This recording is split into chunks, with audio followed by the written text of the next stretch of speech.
첫 번째 경기 우라와 레드 대 세레소 오사카 분석 시작해보겠습니다. 포메이션은 4-2-3-1이며 마소가 최전방에서 포스트 플레이를 책임지고 있고 오쿠보와 마테우스 사비우가 2선에서 전개와 마무리를 분담하고 있고 중앙에서는 전진성 있는 빌드업이 가능하지만 좌우 풀백의 수비 전환 속도와 하프스페이스 대응에서 반복적으로 불안 요소를 드러내고 있다. 특히 측면 수비 간격 유지가 흔들리는 상황에서 컷백에 대한 대응이 느려지며 크로스 차단 타이밍이 늦어지는 패턴이 자주 발생하고 있고 경기 후반으로 갈수록 풀백의 체력 부담이 심화되며 측면 공간을 쉽게 허용하는 구조적 단점이 고착화되는 양상을 보이고 있다. 포메이션은 3-4-3이며 라파엘 라타오가 전방에서 제공권과 마무리를 책임지고 있고 루카스 페르난데스는 좌측 윙포워드로 측면 돌파와 컷백 전개의 중심축이며 특히 루카스와 타카하시의 좌측 콤비네이션은 짧은 패스 교환 후 하프스페이스 침투로 이어지는 공격 루트를 정형화하고 있으며 이 루트를 통해 상대 수비를 측면에서 흔들고 박스 근처에서의 결정적인 찬스를 만들어내고 있다. 카가와 신지는 중원에서 탈압박과 방향 전환을 안정적으로 수행하며 전방 압박 해피와 볼 연결에서도 안정감을 보이고 있다. 세레소는 구조적으로 양 윙백이 넓은 공간을 커버하며 측면에서 상대 수비의 균형을 무너뜨리는 데 능한 팀이다. 특히 우라와의 풀백 수비가 불안한 흐름 속에서는 세레소의 짧은 패스 침투 루트가 직접적인 위협으로 작용할 가능성이 크다. 우라와는 측면 수비 전환 속도와 간격 유지에서 뚜렷한 약점을 보이고 있으며 이러한 구조적 불안은 세레소의 하프스페이스 침투 패턴에 그대로 노출될 가능성이 높다. 세레소는 패턴 반복성과 침투 완성도 면에서 앞서 있으며 전체적인 경기 흐름에서 전술적 우위를 점하고 있다. 두 번째 경기 김천 상무 대 FC서울 분석 시작해보겠습니다. 포메이션은 4-4-2이며 유강현과 모재현이 전방에서 투톱 조합을 이루고 있고 이동경이 중원에서 전개의 중심 역할을 수행하고 있다.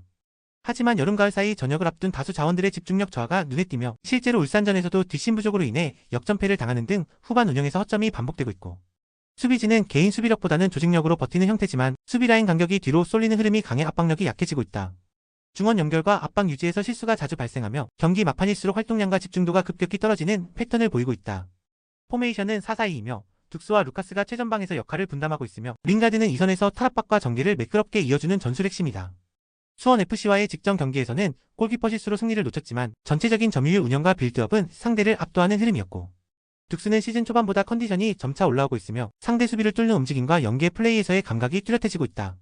중원은 루카스와 링가드의 탈압박과 템포 유지로 안정감을 갖추고 있으며 세컨드볼 회수 능력에서도 김천보다 우위를 보이고 있다.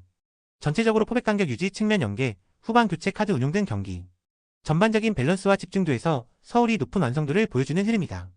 김천은 시즌 중반을 지나며 주축 선수들의 집중력이 약화되는 양상이 반복되고 있으며 수비 운영과 경기 후반 체력 분배 측면에서 구조적인 문제를 드러내고 있고 서울은 외국인 자원을 활용한 유기적 전개와 압박 유지에서 강점을 보이며 공격 흐름도 점차 회복되고 있는 흐름이며 전체적인 경기 주도권은 서울 쪽으로 기울 수밖에 없는 구조다.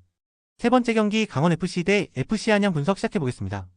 포메이션은 4-4-2이며 코바체비치와 김동현이 투톱으로 배치되어 있으며 김경민은 좌측 윙포워드로 수비 부담과 전개 참여를 병행하고 있고 측면에서는 이유영과 이기혁이 풀백으로 배치되어 공격 가담 빈도도 높고 윙포워드들과의 연계 플레이가 활발히 이루어지고 있고 수적 우위를 바탕으로 측면에서 하프스페이스 침투를 지속적으로 노리는 형태이며 이 지역에서 컷백과 슈팅 연결이 자주 발생한다. 중앙 압박보다는 측면 숫자 싸움에서 우위를 점하는 전술 전략이 뚜렷하며 포백 기반 수비 운영으로 인해 전환 시 안정감도 유지되고 있다.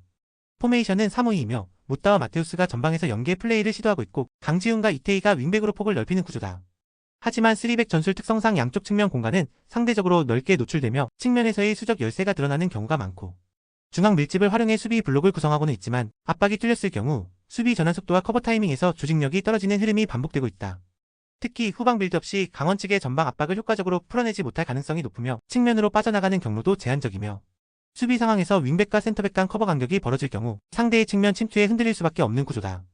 강원은 전술 구조와 측면 조합에서 명확한 우위를 점하고 있으며 수적 우위를 활용한 하프스페이스 침투가 경기 흐름을 주도할 수 있는 핵심 무기다.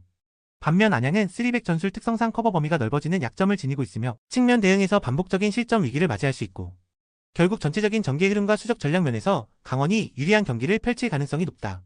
네 번째 경기 광주FC 대 울산현대 분석 시작해보겠습니다. 포메이션은 4-4-2이며 헤이스와 아사니가 전방에서 공격을 전개하고 있으며 박태준이 중원에서 템포 조율과 탈압박을 담당하고 있다. 4-4-2 포메이션 특성상 수비 시 블록을 형성하는 데는 유리하지만 상대의 빠른 전환과 측면 활용에 대해 커버 범위가 넓어지는 약점을 노출하고 있다. 박태준은 전개 연결에서는 준수한 편이나 울산의 압박 강도를 감당하며 빌드업을 안정적으로 이어가기엔 무게감이 부족하다. 수비 라인은 무게 중심을 뒤로 두며 수비적 대응에 집중하지만 상대 에이스에게 시선이 쏠릴 경우 뒷공간 대응이 늦어지는 구조적 문제도 반복되고 있다. 전반적으로 수비에 치중된 흐름이 예상되며 경기를 주도하기보단 버티기에 가까운 경기 운영이 불가피할 전망이다. 포메이션은 4-4-2이며 보야니치가 중원에서 볼 전개와 빌드업 시작점을 담당하고 있다.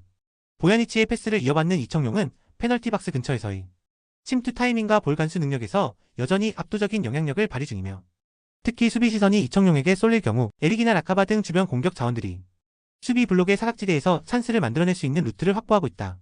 울산은 좌우를 넓게 활용하면서도 공격 전개 중심은 중앙에서 풀어나가는 구조로 점유율과 위치 선정 모두에서 높은 수준의 완성도를 보여주고 있고 후방 빌드업도 안정적으로 유지되고 있으며 상대 전방 압박이 약할 경우 전진 패스 빈도 역시 증가하고 있다. 결국 이청용이 주는 전술적 파생 효과와 전방 조합의 다양성이 광주의 수비 블록을 공략하는데 결정적인 역할을 할 가능성이 크다. 울산은 이청용을 중심으로 다양한 공격 자원이 유기적으로 전개에 참여하고 있으며 보야니치의 조율 아래에서 점유율 기반 경기를 안정적으로 운영하고 있고 광주는 수비 중심 운영이 예상되지만 상대의 조직력과 전술 완성도를 감당하기엔 구조적 대응력이 부족한 흐름이며 결국 전체적인 경기 흐름은 울산 쪽으로 기울 가능성이 높다.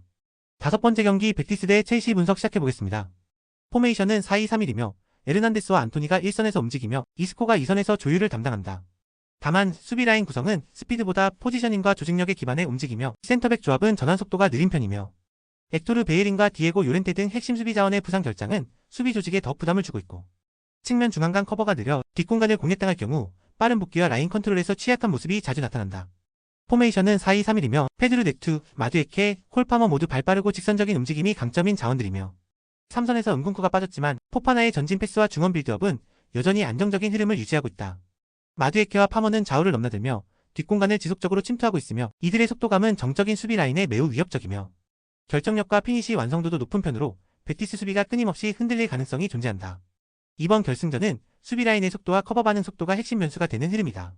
첼시는 전방에서 빠르게 움직이며 수비 뒷공간을 반복적으로 공략할 수 있는 자원을 다수 보유하고 있다. 반면 베티스는 부상 누적과 수비 커버 능력 저하로 인해 침투 전개에 지속적으로 흔들릴 가능성이 크고 결국 조직적 압박보다는 스피드 중심의 전개가 승부를 좌우할 경기이며 첼시가 주도권을 가져갈 가능성이 높다.